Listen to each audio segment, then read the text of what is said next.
20 years of excellence. Sun International Institute of Tourism and Management. తొలి ఏకాదశి రోజు అందరూ ఉపవాసాలు ఉంటూ ఉంటారు. తొలి ఏకాదశి తర్వాత నుంచి మనకు పండుగలన్నీ ప్రారంభం అవుతుంటాయి. ఏంటమ్మా అసలు తొలి ఏకాదశి రోజు మనం పూజా విధానం ఏ రకంగా ఉండాలి? ఆ రోజు ప్రత్యేకించి మనం ఏ దైవాన్ని ఆరాధించాల్సి ఉంటుంది? విధి విధానాలు, నియమాలు, నైవేద్యాలు ఇలాంటివన్నీ ఏముంటాయమ్మా అసలు? ప్రతిదానికి ఇదే విధి విధానాలు, నైవేద్యాలు, ఏ దేవుడు అంతే. ఏదన్నా మనకు ఒక ఫ్రేమ్ వర్క్ చేసుకుని అందులో table fill in the blanks లాగా అంతే టాబులర్ ఫామ్ ఏం లేదమ్మా. తొలి ఏకాదశి, ఆషాఢ శుద్ధ ఏకాదశిని తొలి ఏకాదశి అంటారు.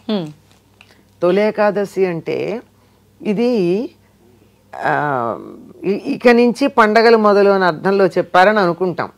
అవునమ్మా, పర్వాలేదు అనుకోవచ్చు, కానీ వాస్తవం అయితే చాతుర్మాస దీక్షకి మొదటి ఏకాదశిది. చెప్పాను కదా, 4 నెలల పాటు చాతుర్మాస దీక్ష తీసుకుంటారు. ఎందుకు ఈ 4 నెలలు అంటే, ఈ 4 నెలలు శ్రీ మహావిష్ణువు యోగ నిద్రా ముద్రితుడై ఉంటాడు. ఇప్పుడు మనకి రోజుకి ఎన్ని గంటలు ఉంటాయమ్మా? 24. సంవత్సరానికి నెలలు ఎన్ని? 12. పక్షాలు ఎన్ని? నెలకి 2 పక్షాలు కనుక 24 కదా. మనం ఎన్ని గంటలు పడుకుంటాం రోజుకి? 6, 8 మ్యాక్సిమం, ఇంకంతకన్నా పడుకోకూడదు. ఈ మనకి ఒక సంవత్సరం జరిగితే దేవతలకి 1 రోజు అవుతుంది. మనకి రోజులో 24 గంటలు ఉన్నట్టు వాళ్ళకి సంవత్సరాన్ని 1 రోజుగా వేసుకుంటే 24 పక్షాలు ఉంటాయి. రాత్రి మనం 8 గంటలు విశ్రాంతి తీసుకున్నట్టు దేవతలు విశ్రాంతి తీసుకునే కాలం 8 పక్షాలు అనగా 4 నెలలు. అర్థమైందమ్మా. సో ఈ 4 నెలలు కాలస్వరూపుడైనటువంటి విష్ణువు యోగ నిద్రలో ఉంటాడు గనక అందరూ కూడా ప్రశాంతంగా ఒక చోట కూర్చుని ఉండి సాధన చేస్తారు తప్ప ఈ ప్రచారాలు, సంచారాలు ఇవేమీ చెయ్యరు. ఇది చాతుర్మాస్యం. ఈ చాతుర్మాస్యంలో ఎక్కడి నుంచి మొదలంటే ఆషాఢ శుద్ధ ఏకాదశి నుంచి మొదలు. కనుక చాతుర్మాస్యంలో వచ్చే మొదటి ఏకాదశి ఏది? తొలి ఏకాదశి. అది ఇది తొలి ఏకాదశి. చివరి ఏకాదశి ఏది? కార్తీక శుద్ధ ఏకాదశి.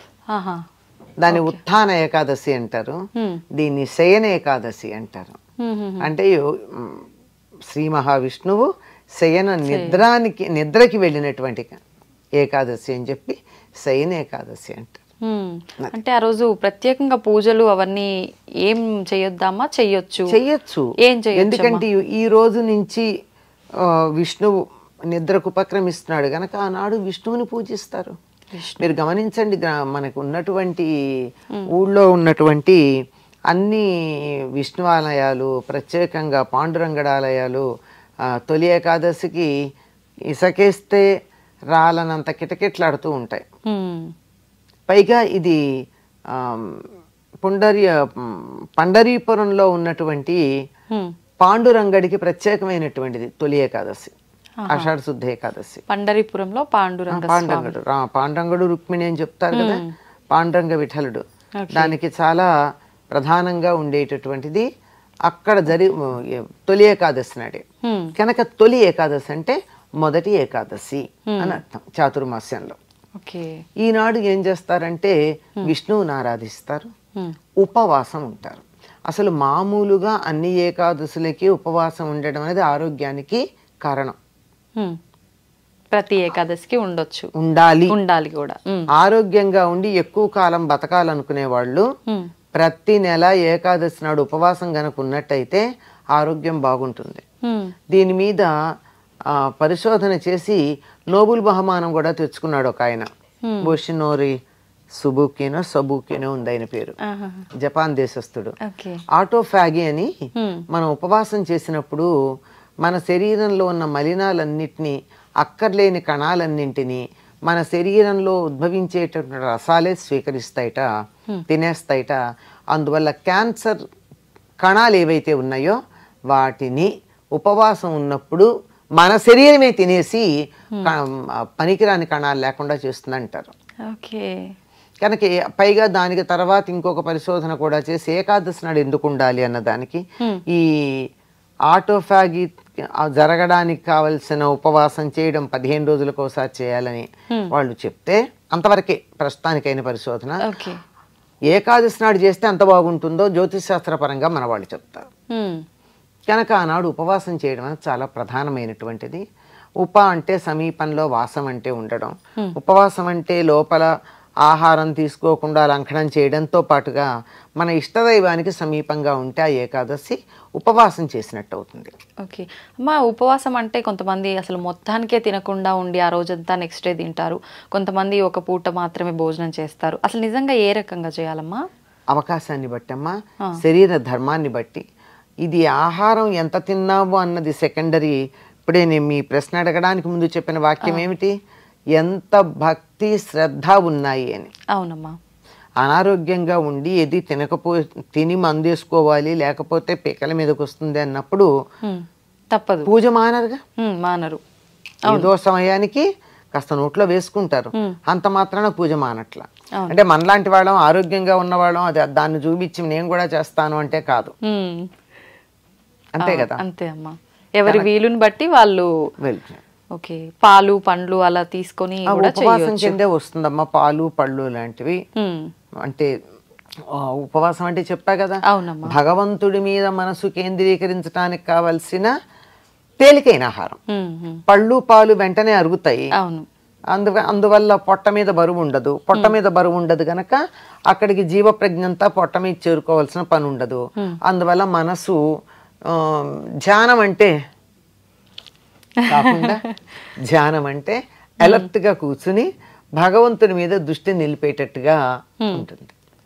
మా ఆ రోజు భగవంతుడికి ప్రత్యేకంగా పూజలు అనేసరికి మనం ప్రత్యేకమైన డేస్లలో ఏదో ఒకటి నైవేద్యం సమర్పించాలి భగవంతుడికి అని ఆలోచిస్తాం.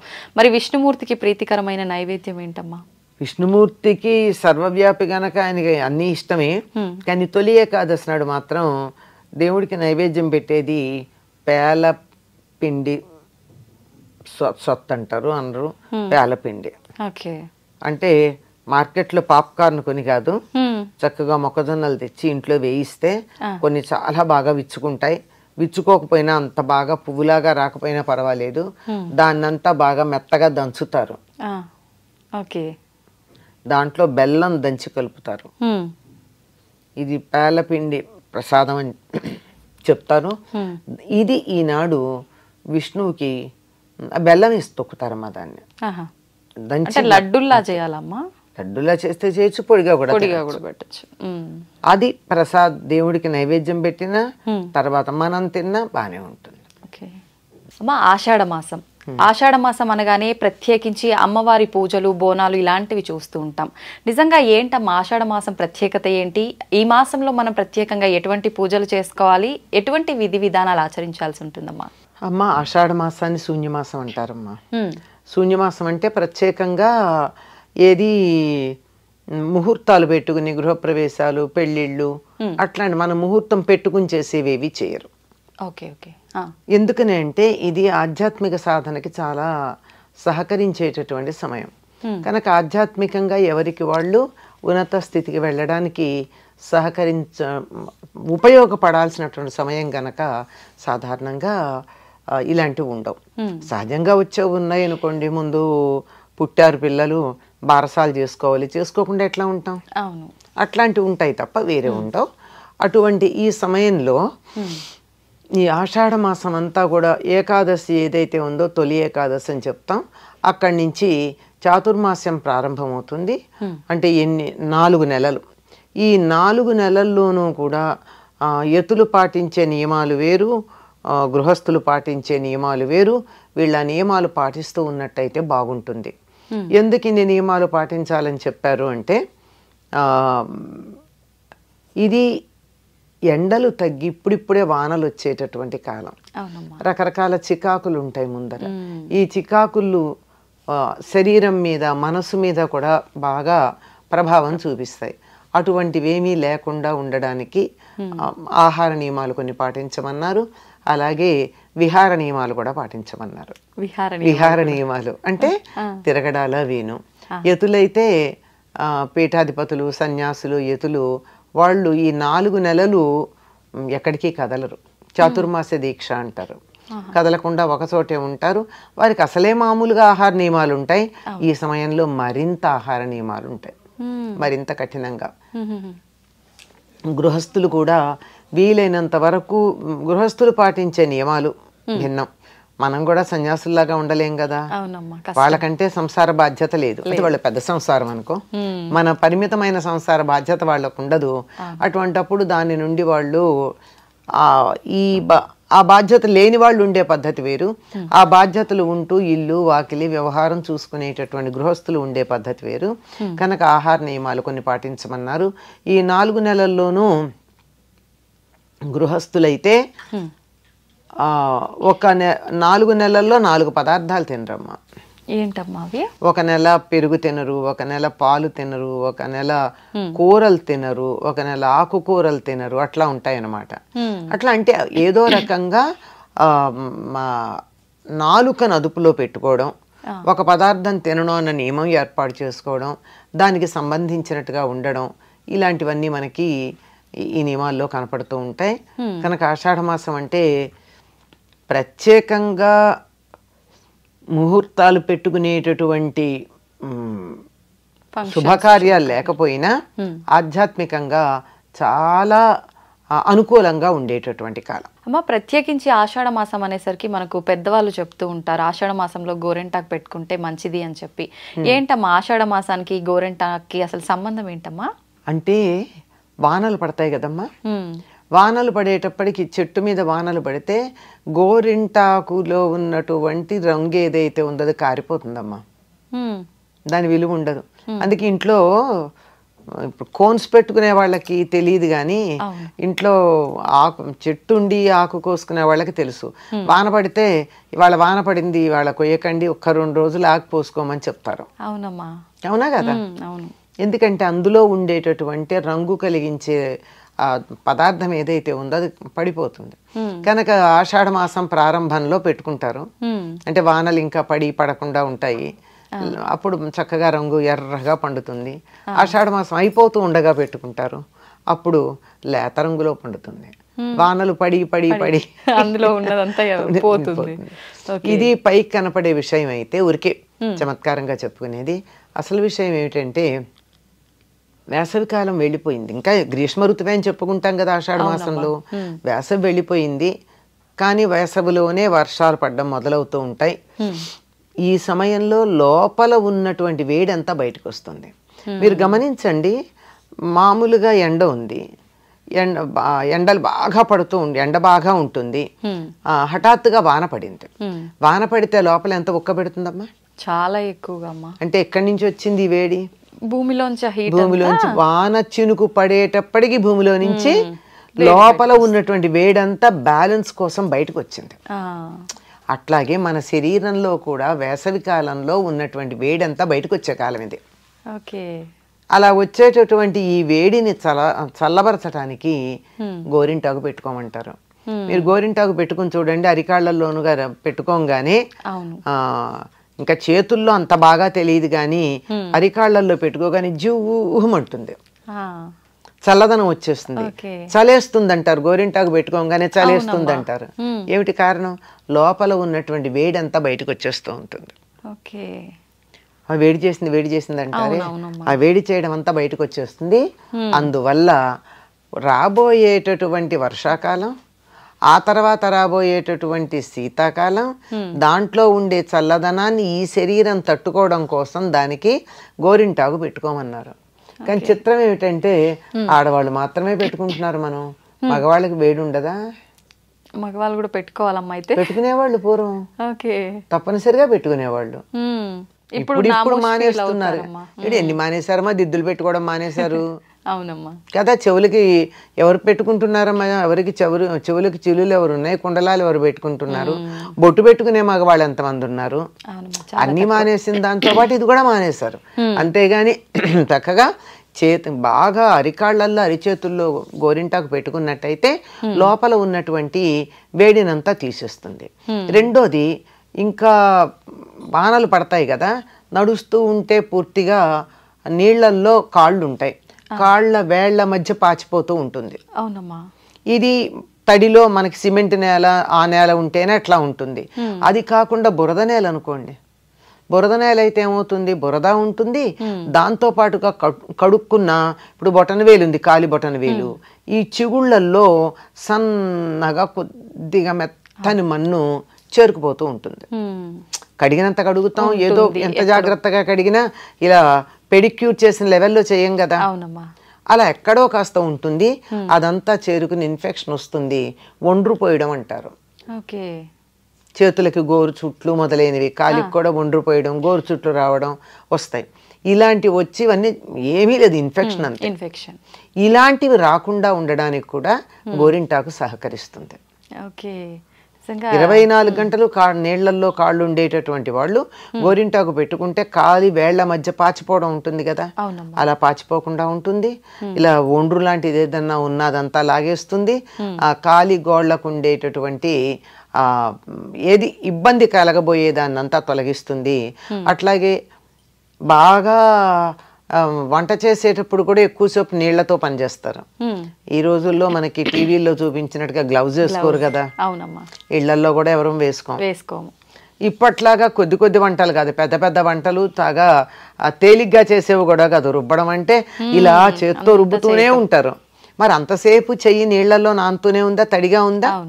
ఇలా ఉండడం వల్ల ఈ చేతి గోళ్ల మధ్య కూడా ఇబ్బంది ఉంటుంది, పిప్పి గోళ్ళు వస్తూ ఉంటాయి. ఇప్పుడు గమనించండి, ఆ కుడి చేతికి ఎడం చేతికి తేడా ఉంటుంది. పనులు చేస్తూ ఉంటాం కదా, గోళ్ళు కూడా అరుగుదలలో తేడా ఉంటుంది. ఇది మరి ఇది ఈ మాత్రానికే ఎంత ఉంటే అత్యధికంగా చేసే వాళ్ళకి ఎంత ఉంటుంది? ఎక్కువగానే. అటువంటివి గోరు చుట్లు వచ్చి గోరుకి ఇబ్బంది తగలకుండా ఉండడానికి గోటికి పెట్టుకున్నటువంటి గోరింటాకు సహకరిస్తుంది. దీని పేరేమిటండి? నఖరంజని. ఆ పేరు ఎందుకు వచ్చింది? నఖ అంటే గోరు, రంజని అంటే ఎర్రబడిచేది, గోళ్ళకి ఎరుపు రంగు కలిగించేది. తెలుగులో పేరు కూడా గోరింటాకు. గోరుకే రంగునిచ్చేటటువంటిది గోరింటాకు. అందుకని ఈ వానాకాలంలో తడికి కాళ్ళు పాడవకుండా, చేతులు పాడవకుండా, లోపల ఉన్న వేడి బయటకు వచ్చేటట్టుగా, లోపల వేడి బయట చలి ఉంటే ప్రమాదం కదా, అందుకని సమానం చేయడానికి గోరింటాకు సహకరిస్తుంది. అమ్మ, ఇంకొక విషయం పెద్దవాళ్ళు చెప్తూ ఉంటారు, ఇది కూడా గోరింటాకు ఎర్రగా పండితే మంచి మొగుడు వస్తాడు అని చెప్పి. ఇది నిజమేనా అమ్మ? తమాషాకు చెప్తుంటారా? మంచి మొగుడు వస్తాడని చెప్పరమ్మా, ప్రేమ ఎక్కువ ఉంటుందని చెప్తారు. ఓకే, ఏంటమ్మా ఇది నిజమేనా? నిజమేమో కాదు కానీ కొంతమందికి బాగా పండుతుంది, కొంతమందికి కొంచెం తక్కువగా పండుతుంది. ఎవరు కొద్దిగా వేడి తత్వం, ఆవేశ తత్వం ఉన్నదో వాళ్ళకి వేడిగా పండు, రజోగుణం ఉంటే. అంచేత రజోగుణం ఉంది కనుక కాస్త భార్యాభర్తలు మోర్ ఇమోషనల్లీ అటాచ్డ్ అంతే. Some people are very cool, వాళ్ళకి కొద్దిగా అంత కూల్ గా ఉండే వాళ్ళకి even relationship is a little cool. అది ఆ మాట చెప్పడానికే తప్ప దానికి దీనికి ఏం సంబంధం అమ్మా? ఇప్పుడు కోన్స్ పెట్టుకుంటే నల్లబడుతోంది అంటే అసలు రిలేషనే లేనట్ట. నిజమే అమ్మా. అమ్మ, కోన్ కూడా పెట్టుకోవచ్చు అంటారా, లేదంటే ఆకు మాత్రమే పెట్టుకోవాలా? గోరింటాకు గురించి మనం మాట్లాడుకున్నదంతా అలంకారం గురించి మాట్లాడాలి, ఆరోగ్యం గురించి మాట్లాడాలి. ఆరోగ్యం మరి ఆకు రుబ్బితే వచ్చినట్టుగా కోన్లో ఏముంటుందో మనకేం తెలుసమ్మా? అవునమ్మా, రసాయనాలు ఉంటాయి. దాని మీద మనమే చెప్తూ ఉంటాం, అందులో కలిసి ఉంటాయి, పైన అది చేయండి ఇది చెయ్యండి అని. నల్లగా పండుతుంది, 2 రోజుల్లో పోతుంది. అదే గోరింటాకు గనక పెట్టుకుంటే అంత నల్లగా పండకపోయినా ఎర్ర రంగుతో పండితే కూడా క్రమక్రమంగా తగ్గుతూ వస్తుంది. అవునమ్మా. ఇంకా దీన్ని బట్టి అర్థం కోన్ మనం తయారు చేసుకుంటే మంచిది. ఇంట్లో గోరింటాకుని చక్కగా రుబ్బి తయారు చేసుకుని దాన్ని కోన్లో వేసుకోండి, పెట్టుకోవడానికి అందంగా ఉంటుందంటే. అబ్బో, ఇది కూడా చాలా పెద్ద కళమ్మ, గోరింటాకు పెట్టడం అన్నది. ఇప్పుడు కోన్లో అయితే రకరకాల డిజైన్లు వేస్తున్నారు, దాని మీద కోర్సులు కూడా ఉన్నాయి ఎలా చెయ్యాలి అన్నది. అసలు అది తయారు చేయడమే ఒక పెద్ద విశేషం. కానీ ఇది మామూలుగా పండే గోరింటాకు తయారు చేయడం కూడా ఇంట్లో తయారు చేసుకునేది కూడా చాలా విశేషంగానే చేస్తారు. అది అలా రుబ్బేటప్పుడు కొంచెం చింతపండు వేసేవాళ్ళు, లేదా కొంచెం నిమ్మరసం కలపడం, లేదా పుల్ల మజ్జిగ వేయడం, ఇలాంటివి చేస్తే ఎక్కువ బాగా ఇవి కూడా ఇందులో ఏది అనారోగ్యం ఏం కాదు. ఒకవేళ తింటే కూడా తినచ్చు కూడా గోరింటాకు, తప్పేం లేదు. తింటే కూడా అనారోగ్యం ఏం కాదు. కొంచెం చింతపండు కలిసి ఉంటే అనారోగ్యం కాదు కదా, పుల్ల మజ్జిగ ఉంటే అనారోగ్యం ఏం కాదు కదా. కనుక ఇదంతా కూడా ఆరోగ్య దృష్టితో కనుక చూసినట్టయితే మనం ఆకు చేసుకోవడమే మంచిదమ్మా. నిజమే అమ్మ. కోన్ల విషయానికి వస్తే ఇప్పుడు గోరెంటాకు అంటే మనకు ఎరుపు రంగు ఉంటుంది, అది శుభానికి సూచకము, మనం ఏ టైంలో అయినా పెట్టుకోవచ్చు. కానీ కొంతమంది ఫంక్షన్స్కి కూడా రెడ్ సైడ్ నుంచి బ్లాక్ కోన్తో మళ్ళీ డిజైన్స్ అట్లా వేస్తున్నారు కదమ్మా, అదంతా శుభసూచకమే అంటారా? అమ్మ ఎవరిష్టం వాళ్ళదమ్మా. అన్ని శుభసూచకాలు అవునా కాదా అంటే ఏం చెప్తాం. నిజానికి అది గోరింటాకు కాదు, దాన్ని ఏమంటారు, రంగులు పూసుకోవడం అంటారు. ఇప్పుడు మగపిల్లలు చాలా మంది, ఆడపిల్లలు కూడా వేయించుకుంటున్నారు కదా, ఇవి టాటూలు వేయించుకుంటే శుభమా అశుభం అంటే ఏం చెప్పమమ్మా. నల్ల రంగు కదా, నల్లగా తయారవుతుంది కదా టాటూ. యాక్చువల్లీ అది డార్క్ బ్లూ కానీ నల్లగానే కనపడుతుంది. అది శుభమా అశుభమా అంటే ఏం చెప్పగలం? నచ్చింది వేయించుకున్నారు అంతే, స్టైల్ అని వేయించుకున్నారు, అంతకన్నా ఇంకేం లేదు. అది వేయించుకుంటే ఏమిటో తెలుసా ఒక విషయం, బ్లడ్ ఎవరికి ఇవ్వడానికి లేదు. ఎందుకనమ్మా, ఎందుకు ఇవ్వకూడదు? అది బ్లడ్ దాకా పెడుతుంది, అది కెమికల్ కదా. నిజంగా ఈ మధ్య కాలంలోనే వింటున్నామమ్మా. అంతకు ముందు కాలంలో ఎప్పుడు అప్పటి కాలంలో కూడా చాలా మంది పచ్చలు వేపించుకునే వాళ్ళు కదమ్మా పెద్దవాళ్ళు. అప్పట్లో ఇదంతా లేదు. ఇప్పుడు ఈ టాటూస్ ఎక్కువైపోయిన తర్వాత ఇది వింటున్నామా. ఆ రోజుల్లో బ్లడ్ ట్రాన్స్ఫర్ ఎక్కడుంది? లేదు. అవునమ్మా, ఇప్పుడు లేదు కదా. ఇప్పుడు జరిగే ఇబ్బందులు ఇప్పుడు ఎక్కువగా మాట్లాడుకోవాల్సి వచ్చింది. నష్టమేం లేదమ్మా, ఎవరికి ఇవ్వక్కర్లేదు, అంతే సింపుల్. బ్లడ్ ఇస్తావా అంటే టాటూ ఉందని చెప్పేస్తే అయిపోయా, ఎంత సింపుల్. సింపుల్ అంటే ఉంటది కదమ్మా. ఖచ్చితంగా ఎవరికైనా ఎమర్జెన్సీ అవసరం పడింది అంటే మనం ఇవ్వలేకపోతున్నాము అంటే ఆ బాధ మామూలుగా ఉండదు. గాడ్ ఫర్బిడ్ ఎవరికి అవసరం రాకుండా ఉండుగాక, ఇంకంతే అట్లా అనుకోవాల్సింది. అమ్మ, ఆషాఢ మాసంలో అత్త కోడలు ఒకే ఇంట్లో ఉండకూడదు అంటుంటారు, ముఖ్యంగా కొత్తగా పెళ్ళైన వాళ్ళు. ఎందుకనమ్మా ఈ ఆచారం అసలు ఎందుకు వచ్చింది, ఎప్పటి నుంచి వచ్చిందమ్మా? అమ్మ, మన వాళ్ళు ఒక విషయం చెప్పారు అంటే దాని వెనకాల జ్యోతిషశాస్త్రపరమైన అంశాలు ఉంటాయి, ఆధ్యాత్మిక విషయాలు ఉంటాయి, సామాజికమైనటువంటి అంశాలు కూడా ఉంటాయి. ఇన్ని జోడించబడి ఉన్నాయి అందులో. ఆషాఢ మాసంలో అత్త కోడలు కాదమ్మా కలిసి ఉండకూడదు, భార్య భర్త కలిసి ఉండకూడదు. అంత పచ్చిగా చెప్పడం, అది ఆ రోజుల్లో ఆ కాస్త చెప్పడం కూడా పచ్చిగా అనిపించి మన వాళ్ళు చాలా నాజుగ్గా చెప్పారనమాట. ఆ సమయంలో గనక గర్భధారణ జరిగినట్టయితే మంచి జీవులు దిగి రావడం కష్టం. ఆ సమయంలో వచ్చేటటువంటి వాళ్ళు దైవాంశ కలిగినటువంటి వాళ్ళు, దైవానుగ్రహం కలిగినటువంటి వాళ్ళు రావడం కష్టం. అందుకని ఎందుకులే రిస్క్, రాబోయే తరాలు మంచివి కావాలి, మన పిల్లలు బాగుండాలి, మన్నేమో వృద్ధాశ్రమాల్లో పడేయకుండా చూసుకోవాలి అంటే ఆ సమయంలో గర్భధారణ జరగకుండా ఉండడం మంచిది. అందుకని ఆ సమయంలో వద్దన్నారు. ఆ మాట అంటే బాగుండదు. పైకి కావాలంటే చెప్తాం, మేము అలా కలవకుండా దూరంగానే ఉంటాం, అది ఎన్నన్నా చెప్తాం కదా. ఎందుకు వచ్చింది? అత్తా కోడలు ఒక గడప దాటకూడదు అన్నారు.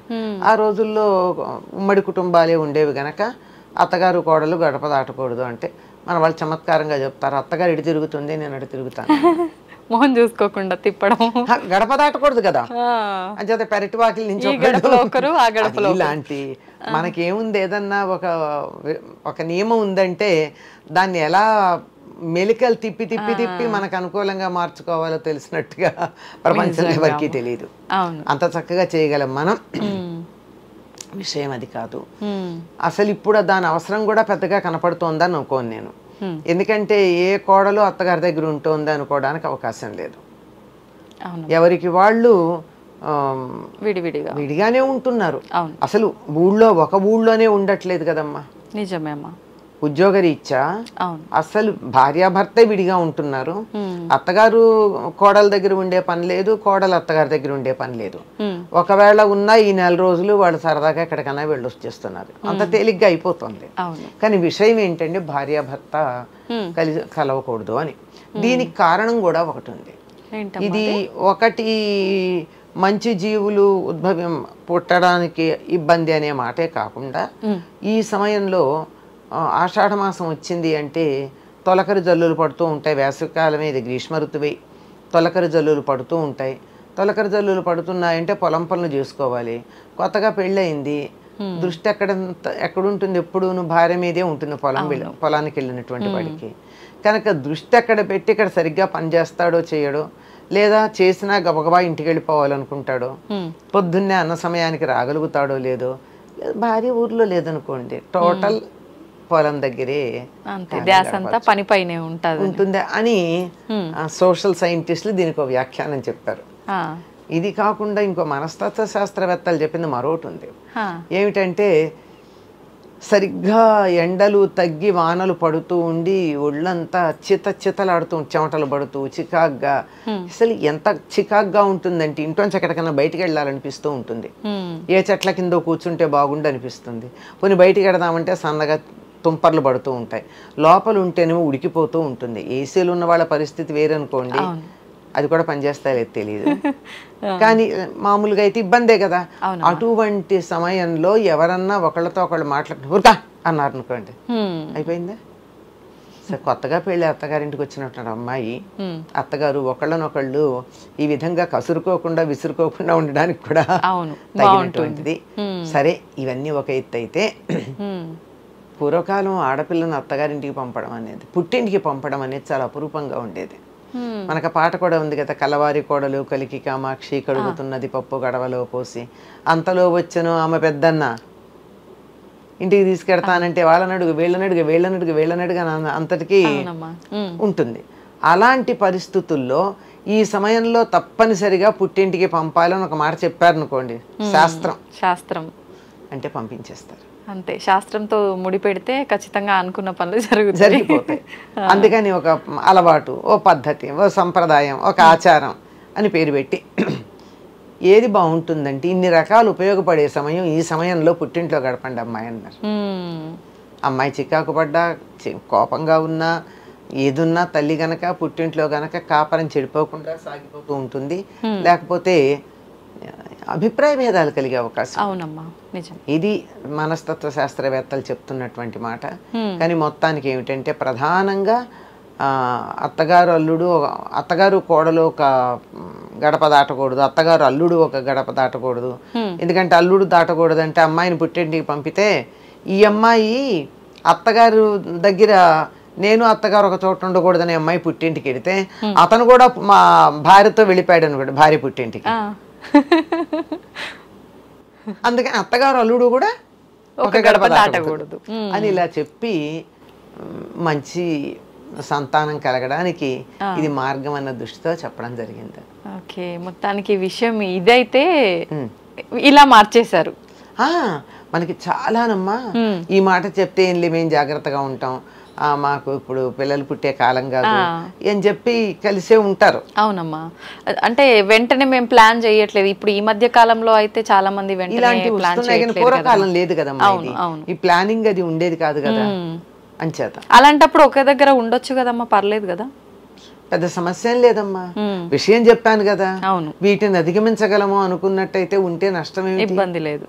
నేను అత్తగారితో చికాకు పడను, మా ఏసీ గదులు ఉన్నాయి, హాయిగానే ఉంటాను, ఆవిడతో హ్యాపీగా ఉంటాను, నాకు పుట్టింటికి వెళ్ళి చేసేది కూడా ఏం లేదు.